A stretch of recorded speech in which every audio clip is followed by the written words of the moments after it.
네, 우리는 갈라디아서에서 매우 핵심적인 가르침을 듣고 있습니다.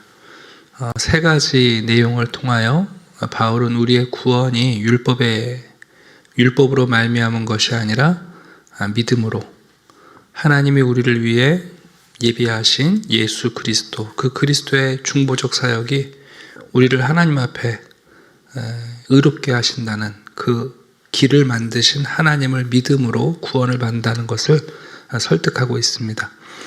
우리가 의롭게 된 것, 하나님 앞에 서게 된 것은 율법을 잘 지켜서가 아니라는 거죠. 우리가 믿을 때 의롭게 됐습니다. 성령을 받은 것도 우리가 율법을 다 지켜서 성령을 받은 것이 아니라 우리가 믿음으로 들을 때 성령께서 우리에게 오셨고, 가장 중요한 것은 우리가 일상을 살아가면서 이제 하나님의 능력을 공급받는데, 그 하나님의 능력도 우리가 율법을 잘 지켜서 공급받는 게 아니라 우리가 믿음으로 하나님을 기다릴 때 하나님 우리에게 제공하시는 거라는 거죠. 그러면서 성경적인 진리를 이야기해요. 아브라함을 부르시고 의롭다 하시고 아브라함을 성령으로 인도하시며 모든 능력으로 아브라함을 믿음의 사람, 하나님의 친구로 만들어갈 때 아브라함에게 율법을 주신 게 아니다. 하나님을 믿는 그 믿음을 의로 여기셨다. 사실 율법은 하나님이 아브라함에 주셨던 약속보다 400년 이후에나 주어진 거다. 근데 여기까지 오면 그럼 왜 하나님이 율법을 주셨나? 이런 질문이 떠오르잖아요. 아니 그러면 율법을 주시지 말지 왜 율법을 주셔가지고 우리를 헷갈리게 하시나? 이제 거기에 대해서 이제 19절부터 질문을 던집니다. 그러면 율법은 무엇이냐? 하나님이 무의미하게 덧대신 거냐? 우리 괴롭히시려고 주신 거냐? 그렇지 않다는 거예요. 율법 안에는 우리가 믿음으로 구원을 받고 믿음으로 하나님의 자녀가 되는 그 간절함에 대한 소원들, 그 진리가 율법 안에 담겨 있다는 거죠. 19절을 보게 되면 세 가지를 얘기합니다. 첫 번째, 율법을 주신 이유는 뭐냐면 하나님의 약속의 자녀들이 그 믿음에 도달하기 이전에 범죄하는 것, 보호의 역할을 한다는 거예요. 하나님의 약속의 자녀들이 세상을 살아갈 때에 그 율법이 없으면 우리가 무엇이 옳고 그른지를 분별하지 못하기 때문에 범법함으로 더해진 거라는 거예요. 네. 여러분, 아브라함이 하나님의 그의 믿음을 의로 여기신 다음에는 죄를 안 짓나요? 아니란 말이에요. 네. 그 두 번째는 뭐냐면 한시적이라는 거예요. 이것은 자손이 오시기까지 있을 것. 우리를 구원하실 그 메시아, 아브라함에게 말하였던 내 씨로 말미암아 만민이 구원을 얻으리라 하신 그 메시아가 올 때까지 한시적인 역할을 한다는 겁니다. 그리고 두 번째 가운데 보시면 천사들을 통하여 한 중보자의 손, 여기 말하는 중보자는 모세를 얘기하는데요. 모세가 자기 백성들에게 율법을 주었는데 이것은 제한적이라는 거예요. 여러분 솔직히 말하면 율법이 우리들의 삶의 모든 법을 다 담고 있습니까?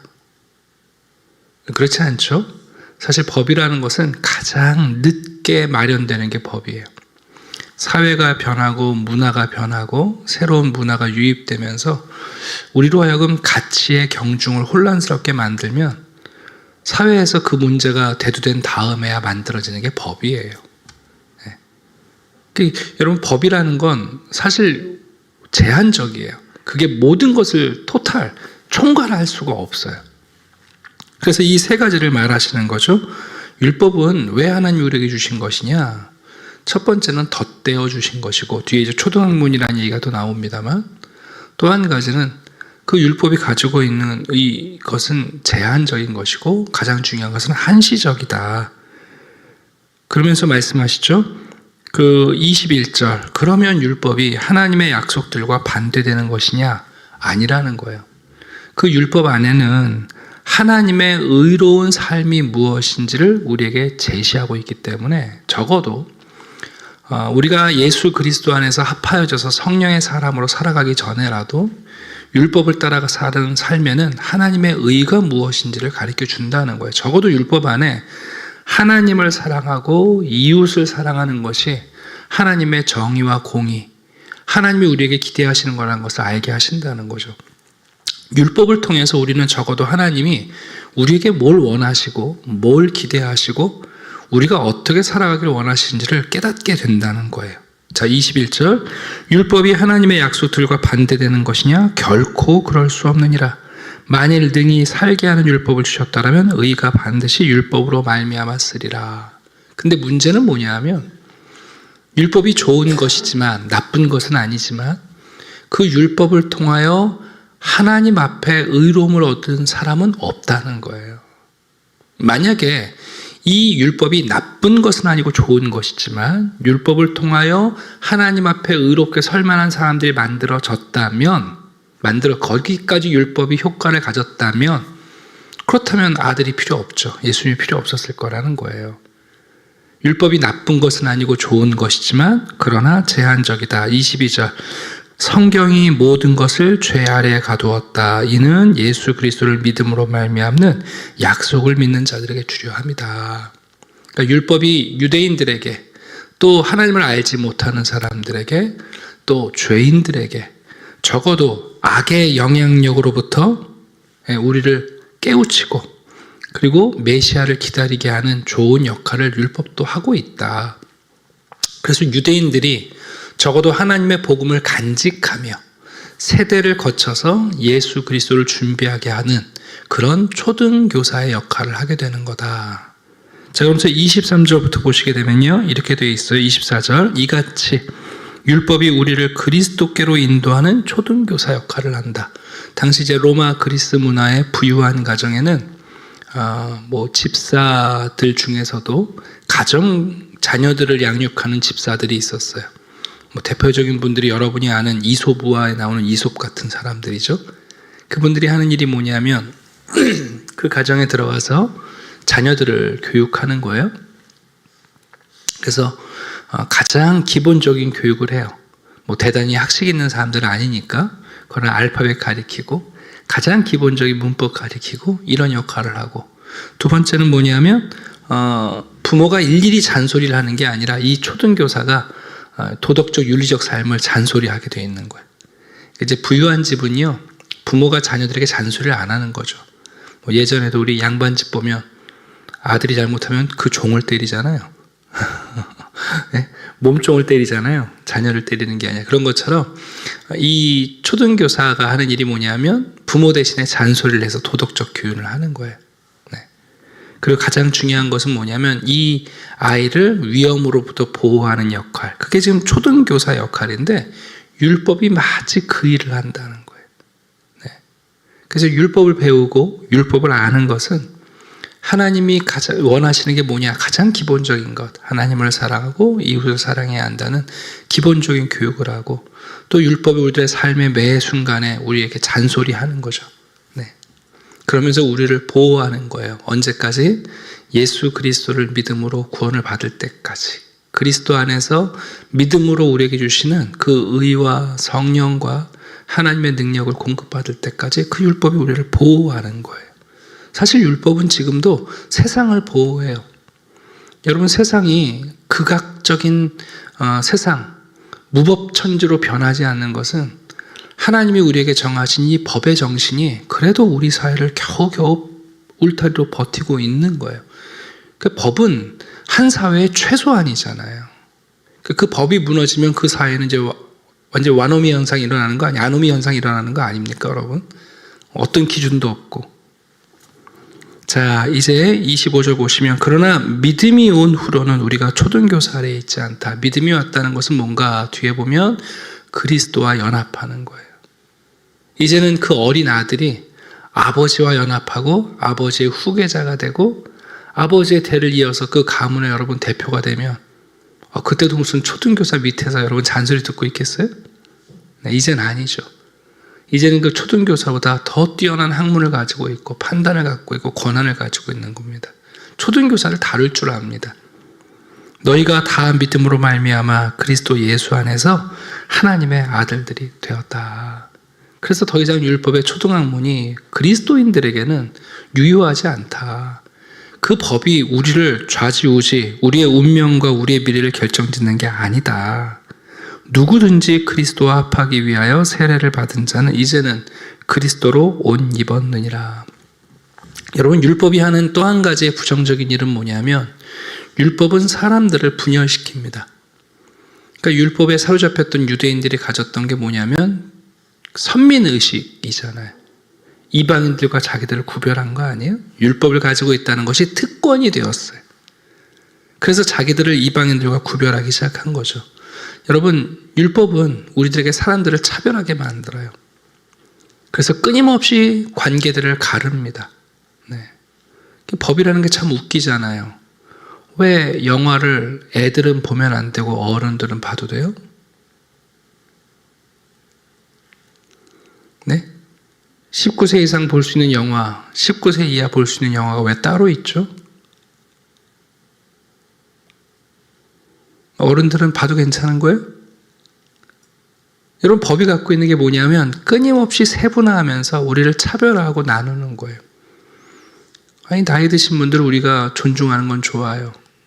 근데 왜 나이가 드셨다는 것만으로 어떤 분들은 주차요금을 안 내죠?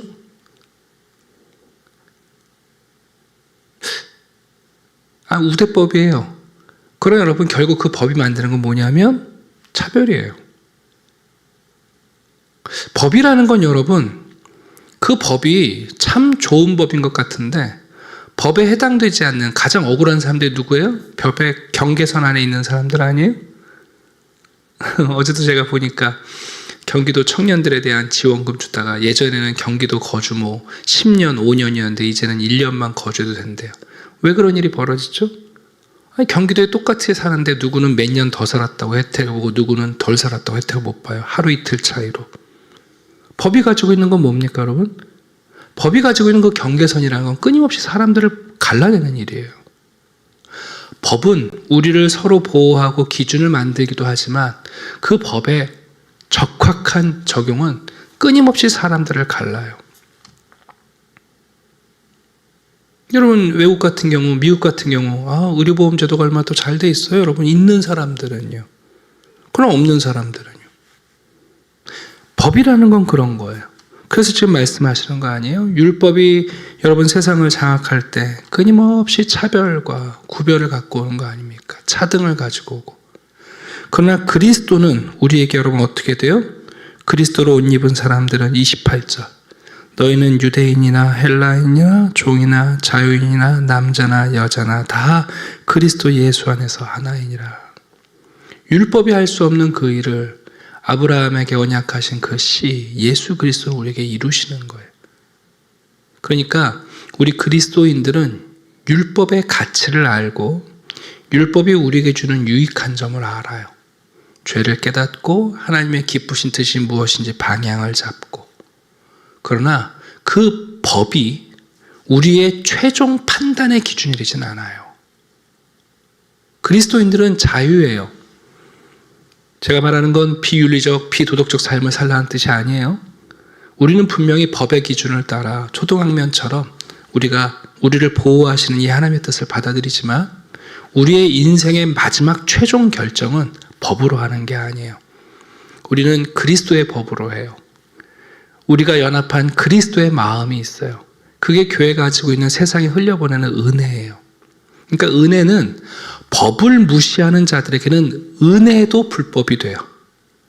그러나 율법의 가치를 아는 사람들에게 그리스도의 법은 법보다 뛰어난 하나님의 은혜의 선물이 돼요. 이게 매우 중요한 상관관계예요. 네. 참 이상하죠? 그러니까 법을 지키는 사람은 윤리적 삶 이상을 살아갈 수 있는 가능성이 있지만 법을 어기는 사람은요, 그 법보다 나은 삶을 살지는 못하는 거예요. 그게 율법이 가지고 있는 최소한의 역할이고 우리는 그리스도 안에서 그리스도와 연합함으로 정말 29절 너희가 그리스도의 것이 되는 순간 아브라함의 자손이 되고 아브라함이 믿음으로 하나님의 기업이 되었던 것처럼 우리도 그 약속대로 이제는 유업을 이어가는 거예요. 그러니 하나님의 자녀가 된 것은 우리가 율법을 지켜서가 아니라고요. 율법이 우리를 보호하고 율법이 우리의 죄를 깨닫게 하고 우리가 죄 아래 있다는 사실을 율법이 우리에게 가르쳐줘서 내가 곤고한 사람이구나. 법을 지켜서 내가 의로워질 수 없구나. 어저께까지 법을 다 지켰지만 오늘 어기는 순간 범법자가 되는데 그렇다면 여러분 나의 미래는 얼마나 불안합니까? 우리의 미래는 얼마나 불안합니까 여러분? 네. 어떻게 무서워서 운전하겠어요? 예? 무서워서 장사하겠어요? 예, 그게 아니라는 거죠. 자, 갈라디아서는 계속해서 우리에게 믿음과 그리고 율법이 갖고 있는 상호 보완적인, 그러나 왜 하나님이 우리에게 율법을 주셨는가, 그 가치도 잃어버리지 않아요. 그저께인가요? PD수첩에서 또 뭐 교계라고 말하기는 어렵습니다만 다락방에 대한 또 보도가 나왔어요. 여러분이 아시는지 모르는데 언론들이요 쌓아놓고 있어요. 네. 기독교에 대한 비리와 비위를, 온갖 보도를 다 쌓아놓고 있어요. 그래서 언제 터뜨릴까 시점 잡아서 터뜨린다고요. 여러분이 잘 그걸 이해하지 못하시는데, 제가 KBS 신우회 설교를 꽤 오래 하고 방송 쪽에 계신 분들을 도난동에 있을 때, 거기가 이제 기자들이 많이 사는 곳이거든요. 다 쌓아놓고 있어요. 제가 이 얘기를 왜 해드리는가?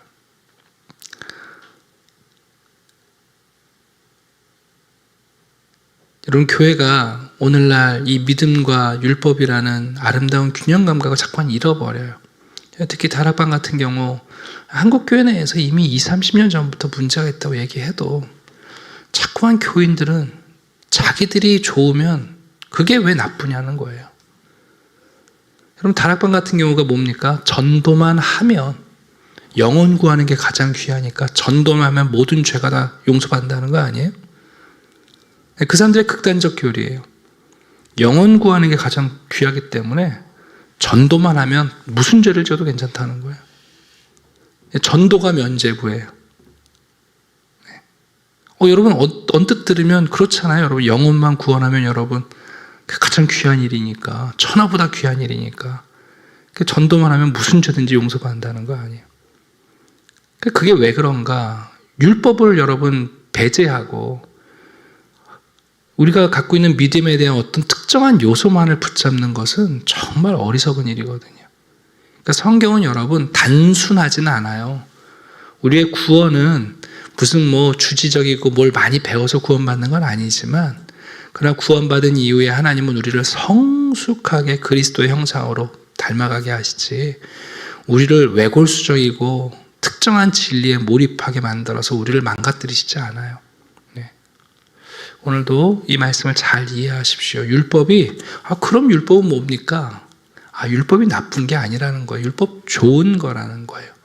그러나 율법이 좋은 것이지만 한시적이고 제한적이고 초등적이라는 거예요. 그러니 율법을 끝까지 붙잡아서는 안 되고, 이제 하나님의 아들, 딸들이 되는 순간, 그리스도와 연합하는 순간, 그 율법은 우리의 기초이지만 우리의 최종 결정과 완성은 예수 안에 있는 하나님의 은혜라는 것을 가르쳐 주는 거예요. 그럼 은혜를 붙잡고 나면 율법 버려도 되는가? 그렇지 않죠, 여러분. 이걸 왜 버립니까? 이 좋은 것을. 이 나쁜 게 아닌데. 네. 오늘도 하나님의 말씀은 우리에게 하나님의 기쁘신 뜻이 무엇인지, 또 우리가 잠시 간과하고 범죄하는 범죄가 무엇인지를 깨닫게 하세요. 그것을 통하여 우리가 받은 은혜를 더 감격스럽게 만들고 하나님을 더 의지하게 만들고, 내가 율법을 지키는 구원받은 게 아니라 하나님을 믿음으로 구원받았기 때문에 이 믿음이 갖고 오는 하나님의 능력을 가지고 율법적 삶을 여러분 능히 살아내는 거예요. 율법은 더 이상 우리에게 짐이 아니에요. 그래서 하나님의 은혜를 알게 될 때 이 율법은 우리에게 너무나 자연스러운 것이 되고, 이웃을 사랑하고 하나님을 사랑하는 그 그리스도의 법을 성취하는 가운데 율법은 자연스럽게 소화가 되는 겁니다. 네, 이것을 꼭 기억하실 수 있는 좀 균형 잡힌 성도들이 되었으면 좋겠습니다. 기도드리겠습니다. 아버지 하나님, 감사합니다. 오늘도 하나님이 우리의 아버지가 되시고 예수 그리스도께서 우리의 중보자가 되셔서 우리를 하나님의 은혜 안에서 양육하시되 하나님의 선한 율법의 뜻을 따라 하나님의 뜻이 무엇인지, 하나님이 우리에게 요구하는 것이 무엇인지를 가르치시고 또 가르치시니 감사합니다. 법은 좋은 것이지만 법이 최종 결정을 하는 세상은 어두운 세상이 되고 맙니다.